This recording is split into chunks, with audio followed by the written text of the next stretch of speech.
तुम्हें पता है भाई, मैंने इस बाइक वाले को 60 रुपए दिए हैं सिर्फ 1 किलोमीटर के लिए, क्योंकि मैं लेट हो रहा था और मेरे पास बिल्कुल भी टाइम नहीं है। सिर्फ 2 मिनट है और मेरी ट्रेन खुलने वाली है। लेकिन जैसे ही मैं स्टेशन पे पहुंचता हूं, मुझे पता चलता है कि ये ट्रेन तो आधे घंटे लेट है।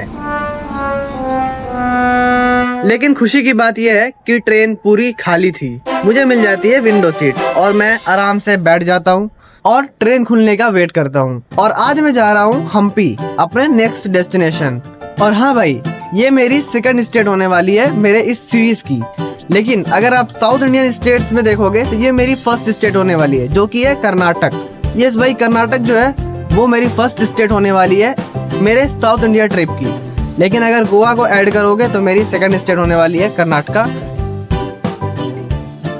मैं अभी ट्रैवल कर रहा हूँ गोवा से कर्नाटक के बीच में। मैं जा रहा हूँ हम्पी और मैं आपको दिखाने वाला हूँ दूधसागर वाटरफॉल, जो कि बहुत ही फेमस वाटरफॉल है। लेकिन अभी तो वहाँ पे पानी नहीं होगा, बारिश का मौसम नहीं है इस वजह से। लेकिन उससे पहले मैं दे देता हूँ इंट्रो, जो हमारा साउथ इंडिया ट्रिप चल रहा है। Welcome to day number 2 of my south India solo trip from Goa.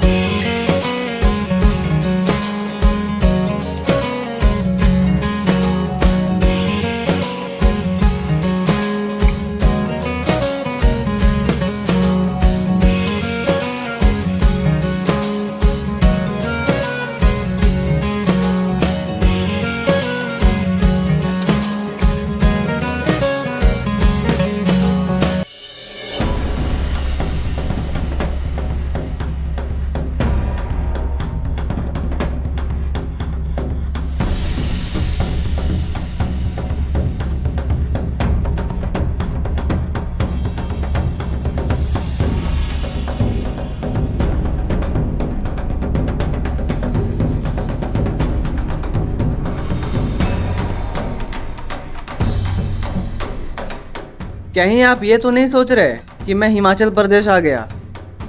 ये गोवा और कर्नाटक के बॉर्डर पे है। ये है गोवा के पहाड़ और इसी पहाड़ों के बीच में है दूधसागर वाटरफॉल, जो कि इंडिया का सबसे फेमस वाटरफॉल माना जाता है। अभी तो समर का टाइम है, तो अभी आपको यहाँ पे कुछ भी खास नहीं देखने को मिलेगा। लेकिन जैसे ही मानसून स्टार्ट होगा भाई, गोवा में टूरिज्म बढ़ जाएगा, स्पेशली इस वाटरफॉल के लिए।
यही था क्या?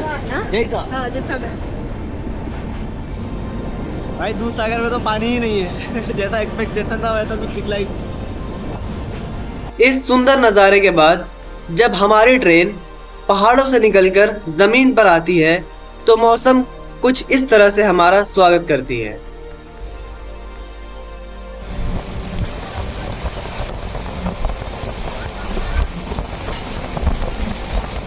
लगभग आधे घंटे बारिश होने के बाद मौसम बिल्कुल साफ हो जाता है।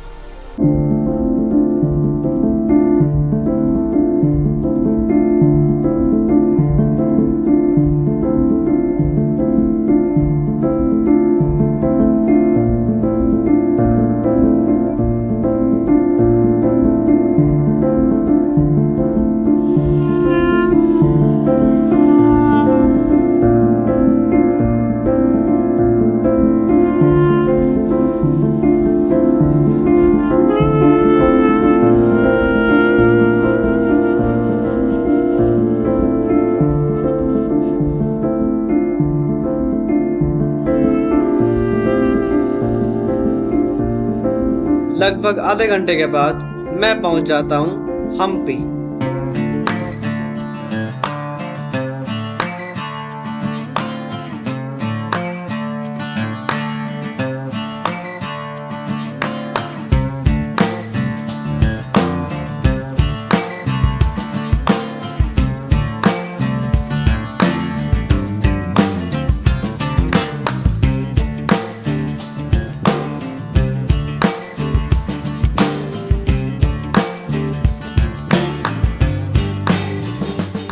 आपको लगता होगा कि मैं तो हम्पी जा रहा था, तो मैं हॉस्पिटल जंक्शन क्यों आया? क्योंकि हम्पी नाम की कोई भी स्टेशन एग्जिस्ट नहीं करती है। आपको हम्पी तक जाने के लिए हॉस्पिटल जंक्शन ही उतरना पड़ेगा और यहाँ से बस लेके तभी आप जा सकते हो हम्पी तक। फाइनली भाई मैं पहुँच ही गया बहुत लंबे समय के बाद हॉस्पिटल, ना कि हम्पी। हम्पी यहाँ से 10 किलोमीटर भी नहीं होगा, उससे कम ही दूर है यहाँ से। तो मैं यहाँ से पहले जाऊँगा बस स्टैंड यहाँ से 1.3 किलोमीटर दूर है स्टेशन से। तो मैं पहले जाऊंगा बस स्टैंड, उसके बाद ही मैं चल के चला जाऊंगा, क्योंकि भाई मैं तो मतलब कितनी बार चला हूँ, मतलब 10 किलोमीटर 15 किलोमीटर। तो ये तो मैं ऐसे ही जा सकता हूँ पैदल ही, तो मैं पैदल ही जा रहा हूँ बस स्टैंड तक और वहाँ से बस लेके फिर मैं जाऊँगा हम्पी। और आज शायद मेरा रुकने का भी प्लान है हम्पी में, तो देखता हूँ आ जाए क्या होता है। हॉस्पिटल का भाई स्टेशन देखो, कर्नाटक वाली वाइब में बना हुआ है भाई। जो हॉस्पिटल नाम की जगह है वो आंध्र प्रदेश और कर्नाटक के बॉर्डर के पास है, तो इसलिए यहाँ से आंध्र प्रदेश बहुत नज़दीक है। और यहाँ पे क्या होता है कर्नाटक में भाई, कर्नाटक हुआ साउथ इंडिया के किसी भी स्टेट में, मतलब लैंग्वेज को लेके बहुत प्रॉब्लम हो जाती है, क्योंकि यहाँ पे किसी को हिंदी नहीं आती और मुझे कन्नड़ नहीं आती, तमिल नहीं आती, तो इसको लेके भाई बहुत दिक्कत होने वाली है, बहुत प्रॉब्लम होने वाली है। और मैं हिंदी की बात ही कर रहा होता हूँ, तभी मेरे पास आता है ये छोटा सा बच्चा। क्या नाम है? हिंदी बोलते हो? हिंदी बोलते हो? यहीं के हो तुम? हाँ। हिंदी बोलते हो तुम? बोलते हो। अच्छा बोलते हो, कहाँ से हो? तो भाई यहाँ ये बच्चा हिंदी बोलता है। ब्लॉग का नाम क्या? Blog on with Owais.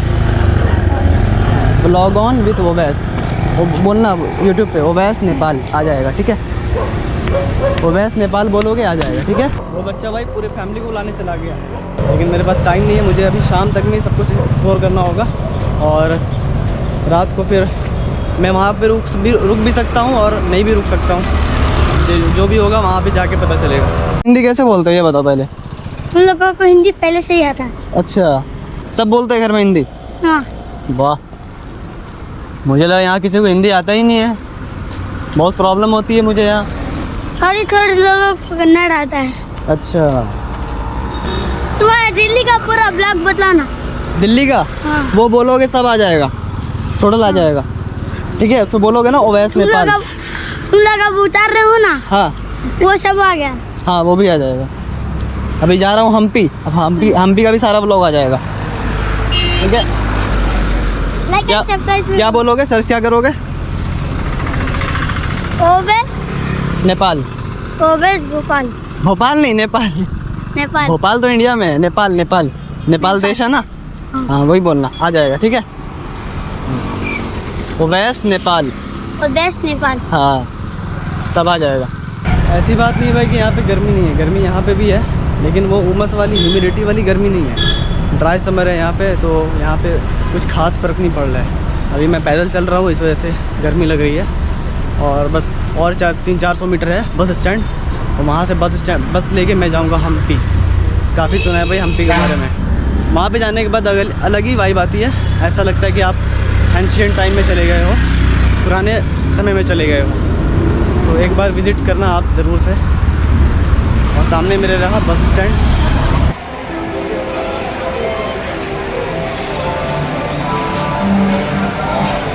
Hampi की बस जो है वो 13 नंबर से ही चलती है और हर दूसरी बस आधे घंटे के अंतराल पे चलती है। लेकिन स्टेशन से बस स्टैंड तक मैंने एक चीज नोटिस की है कि मैं हर जगह पे एक चीज देखता हूँ, वो था ये पोस्टर। करीब 1 घंटा वेट करने के बाद और मेरी पहली बस छूटने के बाद मुझे दूसरी बस मिल जाती है। और मेरे लिए यहाँ पे सबसे बड़ी चैलेंज होने वाली थी यहाँ की लैंग्वेज, जो कि आप सुन सकते हो। ಹಿಂಗಾತೈತೆ ಮಾತಾಡಿದ್ಮೇಲೆ ಅಮ್ಮ ಶಿವರಾಮ್ ರೊಟ್ಟಿ ಮಾಡ್ದಾಗಪ್ಪ ಲೇಟ್ ಆಗಿ ಇವತ್ತು ಬರಕ್ಕೆ ಅಂತ ಅಮ್ಮ ನಾಳೆ ಬರ್ತಾವ ಅಂತ ನೀನಿಲ್ಲ 2 ದಿವಸ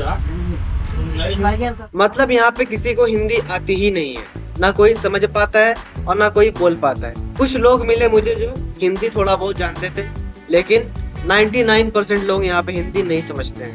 लेकिन ट्विस्ट तो तब आता है जब मुझे पता चलता है कि हम्पी से 1 किलोमीटर पीछे तक लंबी जाम लगी हुई है।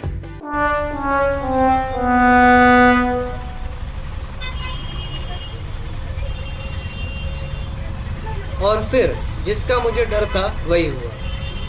रात हो गई, करीब 2 घंटे जाम में हम फंसे रहे भाई, और सारे लोग पैदल ही उतर कर वहां से चले गए और मैं और 2 लोग सिर्फ बस में बचे। लेकिन फाइनली फिर हमारी बस आगे बढ़ती है और हम फाइनली पहुंचते हैं बस स्टैंड। फिर वहां से मैं पैदल ही निकल जाता हूँ हम्पी के लिए। और ये क्यों था? क्योंकि हम्पी में चल रहा था हम्पी उत्सव।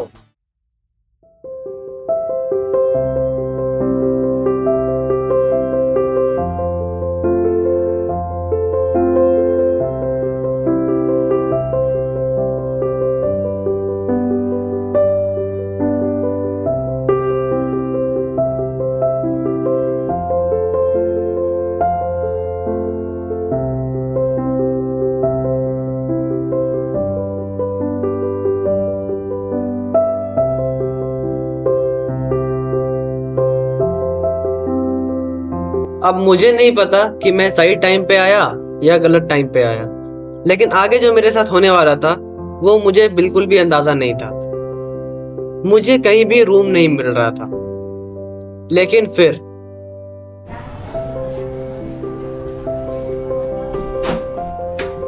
देखिए ऐसा है, यह निकालता हूँ, ऊपर बेडशीट डालता हूँ और टॉयलेट वगैरह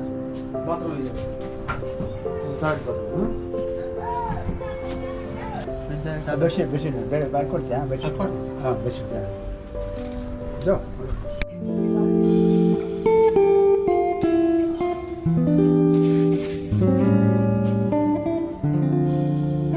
मिल गया भाई रूम।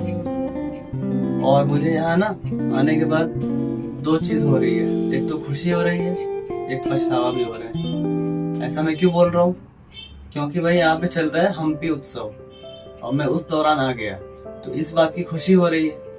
लेकिन यहाँ पे भाई एक दिक्कत हो गई, यहाँ पे मुझे रूम नहीं मिल रहा है।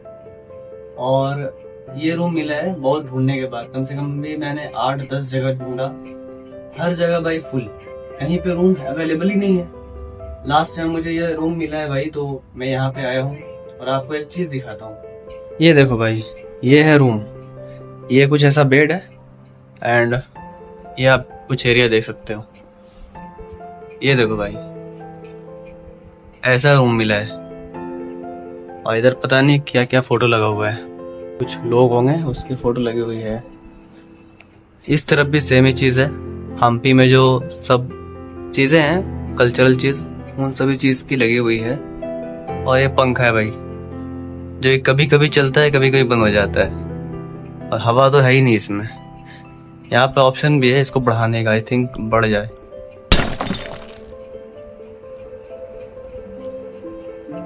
हाँ भाई बढ़ गया स्पीड। और इन्होंने क्या किया है कि नीचे देखो बेड, ये कैसा था बहुत गंदा पड़ा हुआ है ये, लेकिन अभी क्या किया ऊपर से ये साफ वाला बेडशीट बिछा दिया है, तो कुछ ऐसा हो गया है। अब तकिए का हाल दिखाता हूँ, देखो देखो भाई तकिया देखो कैसा है। लेकिन ये ऊपर से देने के बाद मैंने क्या किया, ये चादर ऊपर से दे दी है बेडशीट, तो कुछ ऐसा हो गया। अब टाइम आ गया है इस वीडियो को एंड करने का, लेकिन उससे पहले एक जरूरी बात, अगर आपने अभी तक चैनल को सब्सक्राइब नहीं किया है तो सब्सक्राइब करो, साथ ही साथ वीडियो को लाइक करो। और हर न्यू एपिसोड हर week Monday, Wednesday and Saturday, हफ्ते में 3 दिन इसी चैनल पे आएंगे, तो फटाफट से चैनल को सब्सक्राइब कर दो। मिलता हूँ आपसे नेक्स्ट वीडियो में, तब तक के लिए बाय बाय, टेक केयर।